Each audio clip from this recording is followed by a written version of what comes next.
Hello, welcome back to the reading of the poem of the Man God written by Maria Valtorta, Volume 3, Chapter 299, Part 1. At Nain, in the house of Daniel, raised from the dead. 12th October 1945. It is a feast day for the people of Nain. Jesus is their guest for the first time since the miracle of young Daniel, who was raised from the dead. Jesus is going through the town, blessing, preceded and followed by a large number of people. The people of Nain have been joined by incomers from other villages who have come from Capernaum, where they had gone looking for Jesus, and from where they were sent to Cana and then to Nain. I am under the impression that now that Jesus has many disciples, he has set up a kind of information network so that pilgrims looking for him can find him. Although he moves around continuously, even for a few miles a day, as the season and short days allow. And among those who have come looking for him, there are some Pharisees and scribes, apparently respectful. Jesus is a guest in the house of the young man raised from the dead. The notables of the place have also gathered there, and Daniel's mother, when she sees the scribes and Pharisees, 7 of them, like the deadly sins, humbly invites them, apologizing for not being able to offer them a worthier abode. There is the master woman, and that attaches great importance even to a cave. But your house is much more than a cave, and we enter it saying, Peace to you and to your house. The woman, in fact, although she is certainly not rich, has done her utmost to honor Jesus. All the wealthy families in Nain have certainly entered the lists, joining their efforts to adorn the house and the table, and the various women who have collaborated are casting glances from all possible spots at the group passing through the hall towards 2 rooms, facing each other, in which the landlady has laid 2 tables. Perhaps that is all they have asked for, as compensation for the loan of kitchenware, tablecloths, and seats, and for their work in the kitchen, to see the master close at hand and breathe the same air as he does. And now they appear here and there, flushed, covered with flour or ashes, or with dripping hands, according to their tasks in the kitchen. They watch him closely. They take their little share of divine sight, of divine voice, drinking in with their eyes and ears his kind blessing and figure, and look delighted when they go back to the kitchen stove, cupboards, and sink more flushed than ever. The happiest is the one who offers with the landlady the basins for the ablutions to the guests of consequence. She is a young, dark-haired and dark-eyed girl, but her complexion is suffused with pink, and she blushes even more when the landlady informs Jesus that she is the fiancée of her son, and that they will soon be getting married.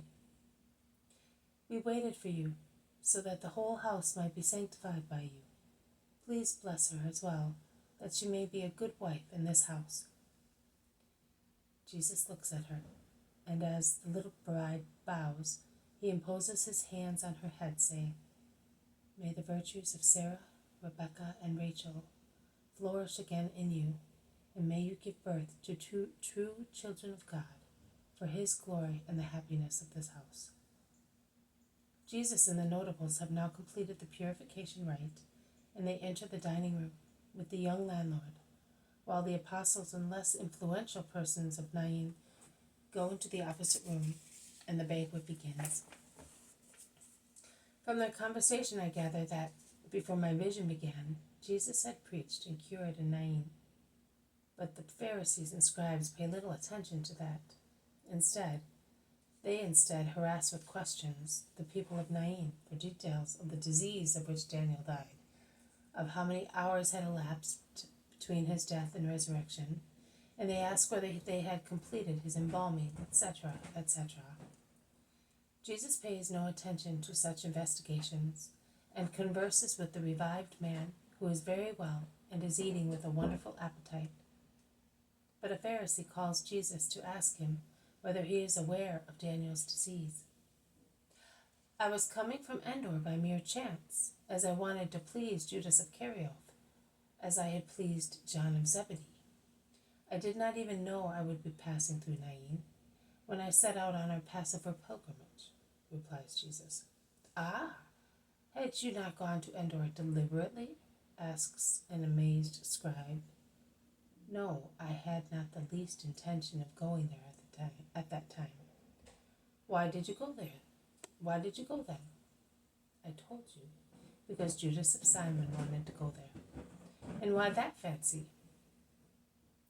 To see the cave of the sorceress. Perhaps you had spoken about it. Never. There was no reason why I should. I mean, perhaps with that episode you explained other witchcraft to initiate your apostles in. In what? To initiate anyone in holiness, there is no need of pilgrimages. A cell or a desert barren land, a mountaintop, or a solitary house serve the same purpose, providing there is austerity and holiness in the teacher, and the will to become holy in the disciple. That is what I teach, and nothing else. But the miracles which your apostles now work, what are they if not wonders and the will of God? That is all. And the more holy they become, the more miracles they will work, through prayer, sacrifices, and obedience to God, by no other means. Are you sure of that? Asks the scribe, holding his chin in his hand and looking Jesus up and down. His tone is rather ironical and pitiful. I gave them those weapons and that doctrine. If among them, and they are many, there should be anyone who becomes corrupted through base practices, out of pride or for other reasons, he will not have received such advice from me. I can pray to see the culprit redeemed. I can undertake hard penance and expiation, imploring God to help him, particularly with the light of his wisdom, so that he may see his error. I could throw myself at his feet to entreat him with all my love of brother, master, and friend, to abandon his sin. And I would not consider that a humiliation, because the price of a soul is such that it is worth suffering any humiliation to save that soul. But I can do no more. And if, after all, he perseveres in his fault, the eyes and heart of the betrayed and misunderstood master and friend will shed tears and blood. How much kindness and sadness there is in Jesus' voice and expression. The scribes and Pharisees look at one another. They exchange meaningful glances, but say no more on the subject. They instead ask young Daniel questions. Does he remember what death is? What did he feel when he came back to life? And what did he see in the gap between death and life? I know that I was suffering from a mortal disease, and I suffered agony. Oh, what a dreadful thing. Don't make me remember it. And yet the day will come when I will have to suffer it once again. Oh, Master. He looks at him and is so terrified that he grows pale at the idea of having to die once again. Jesus kindly comforts him, saying, Death is in itself expiation. By dying twice, you will be completely cleansed of faults, and you will rejoice at once in heaven. Let this thought make you live a holy life, so that you may have only involuntary and venial faults. But the Pharisees returned to the attack. Well, what did you feel when you came back to life? Nothing. I was alive and healthy, as if I had waked from a long, sound sleep. But did you remember that you had died? I remembered that I was very ill in agony, and that is all. And what do you remember of the other world? Nothing. There is nothing. A black hole, an empty space in my life. Nothing. So according to you, there is no limbo, no purgatory, no hell. Who says there isn't? Of course there are. But I do not remember them.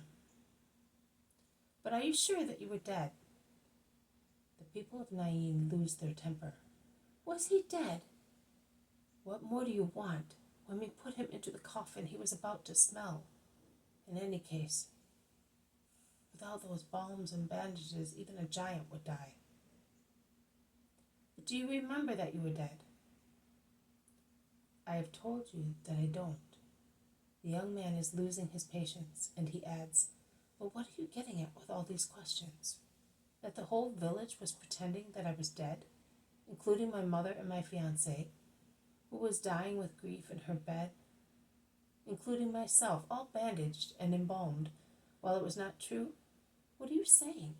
That in Nain we were all children or idiots in a jesting mood? My mother's hair turned white in a few hours. My fiancé had to be treated because sorrow and joy had almost driven her mad. And you doubt it. And why should we have done all that? Why? That's true. Why should we have done it? Exclaimed those of Nain.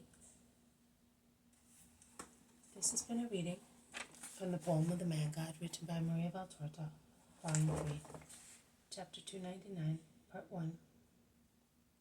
At Nain, in the house of Daniel, raised from the dead. Thank you for listening. I will see you tomorrow. May God bless you, and may peace be with you.